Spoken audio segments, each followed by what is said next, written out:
What a great time to be a fan of Seattle sports, especially the Seattle Kraken. That's what we're going to talk about today on the Kraken Blueprint. I'm Christian Rao, joined with me, Gavin Height of Up West Sports. And the Kraken begins the season 2-0. And how exciting is that, especially with a brand new coach? It's the 5th year of the franchise. And for the first time, they win their home opener. And for the first time in the franchise history, they win their first 2 games. Gavin, it's a good feeling for the Seattle Kraken. Listen, as a longtime fan of Seattle Thunderbirds, growing up in Seattle, this is the only hockey that we got.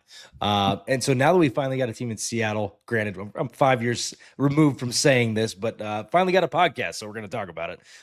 So 5 years deep into this thing, here we are. We're starting off 2-0. We got a brand new coach, and I'm fired up for what I'm seeing out on the ice. The energy's at an all-time high. We're starting to see Matty Beniers start to become, that 22-year-old that he's been pronounced as being. So very fired up, and I think this is all very much led from a coaching staff that's now run by Lane Lambert, who knows how to win. You see that around the league. You see a new coaching staff with the same team can fire it up and kind of move in the same direction. Edmonton Oilers. I'm blanking on the guy's name, but Knobloch is now the coach. When he took over, you saw a difference in that team. And hockey is just one of those sports where you see that happen. You can see it in other sports for sure, but most relatively, especially in hockey, you'll see a new coach come in, bring in, their game plans, X's and O's, but also just mentality and everything that he brings in the clubhouse and the way he structures everything and the way he demands physicality from these players. And you're seeing it on the ice now. 2-0 against one team. The Ducks are going to be good. If they're not good this season, I think they're very close to turning a corner. And then the Golden Knights, they're good. They've been good since they've had the inception of their team. So that's my take on first 2 games and just the impact of Lane Lambert. Yeah, Jay Woodcroft, that's the name. That's the one you were looking for. There we go. But yep. I'm with you. Hey, Anaheim, let's talk about that for a minute. Anaheim's either going to be a fringe playoff team or they're going to be a really expensive retirement home. Trouba's there, Kreider's there. I mean, that's where I got the feeling from them. I think it's Anaheim and Tampa are going to be the retirement homes of the NHL possibly this year. And, of course, Vegas bringing in Mitch Marner. Are you kidding me? They get him extension. They got Jack Eichel. I think it's huge that you found a way to get 4 points already at the beginning of the season.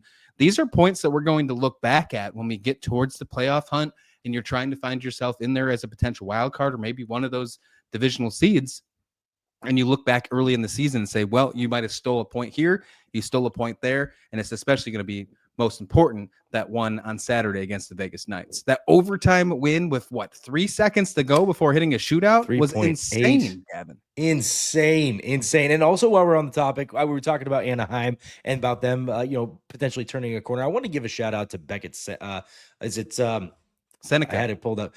Beckett Seneca. That kid's going to be a problem for the Pacific Division moving forward. It was his NHL debut, and he got his first goal. It was insane. A very good goal. And I believe he put up another goal last night or, in the Saturday night game. So this kid's going to be a problem for the Pacific Division. I got that written all over. They got Mason McTavish. They have all these other draft picks. They're starting to turn the corner. So, yeah, shout out to them. I know Anaheim's not too far away from making a really good push. I love it. Yeah. What's your thoughts on Jared McCann? Obviously getting that overtime winner with, as we mentioned, 3.8 seconds to go in that one, but hitting his 400th point of his career. Mr. 400 now after getting the 4th point for the Seattle Kraken this year. That's a big win. First of all, shout out. Absolute shout out. 400 points is no joke, especially what is he, 27, 28? The guy's not super old here, and he's already hitting 400. But huge shout out for him to get back into point scoring because that's his game. That's why we got him. We got him because we want the puck in the back of the net, and that's one of the best guys for it. 39 goals when the year that we made the postseason, and I think we're on track for him to kind of push in that direction now. Am I calling for 40 goals? Yeah, only time will tell. But I think you're going to see him north of 30. It's track record says anything. He's gonna have 82. But he's on pace for 82. He's on pace for 82.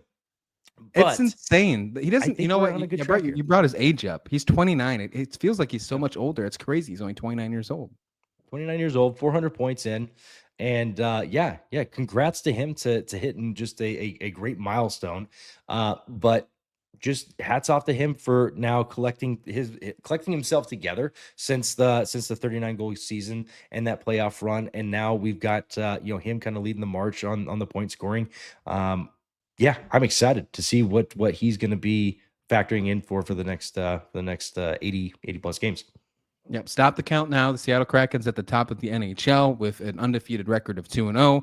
Only 80 more games to make that come true, because if anybody's going to go 82-0, of course, it's Seattle Kraken, right? Of course. That's the farthest of baloney you're going to get on this podcast. Let's look ahead, because, of course, 2-0 is easy to do when you're at home in front of some of the best fans in all of sports. Climate Pledge Arena is such a cool stadium, cool arena, by the way, whether you're going to Storm games, you're going to Kraken games. Like, it's such a cool arena. I really, really enjoy my time when I go there. But now you're going on the road. You have a 6-game road trip starting on Tuesday. It's not an easy one either. You got the Canadian teams for the most part, and then you have an East Coast little trip in between. You start on Tuesday against Montreal, Thursday against Ottawa, Saturday against a hungry, pissed off Toronto Maple Leafs team that we just talked about, lost Marner. And then the week after that, you have a Monday, Tuesday back-to-back against Philly and Washington.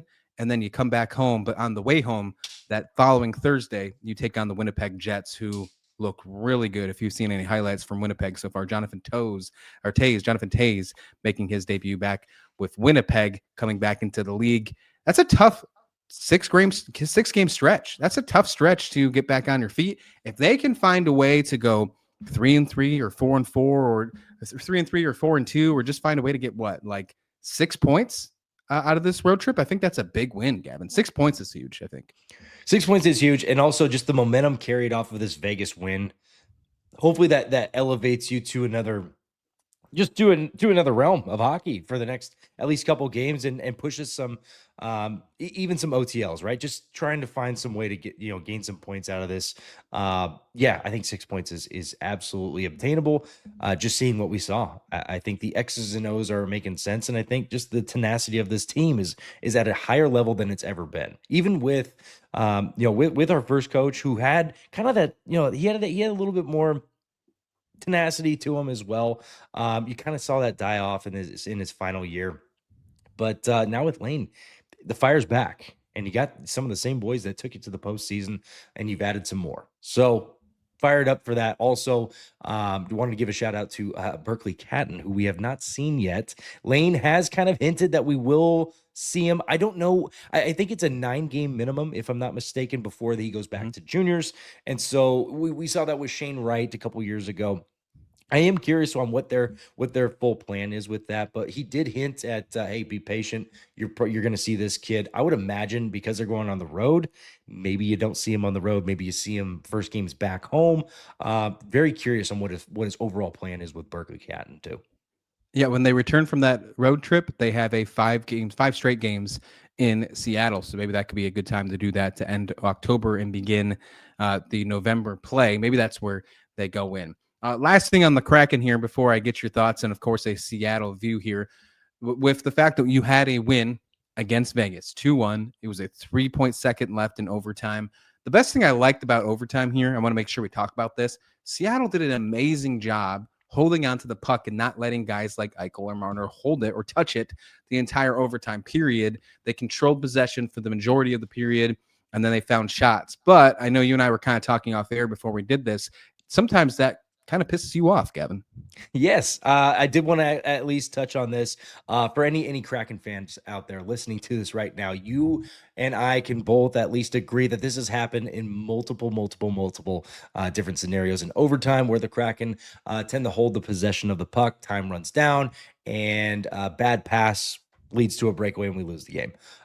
However, this was different. Also, it's led differently, and it's a team that, you mentioned some really good names. You don't want the puck in their hands. So in this scenario, I'll concede my efforts or concede my thoughts to the people that I trust the most, and that's Lane Lambert and company, and it paid off.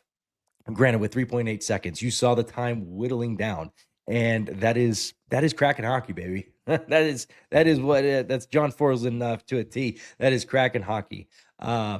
So yeah, it was nice to kind of see that, but also this was the time that to do it. They did it correctly. They kept it out of some really good hands. So that's what I'll say on a positive note on that part.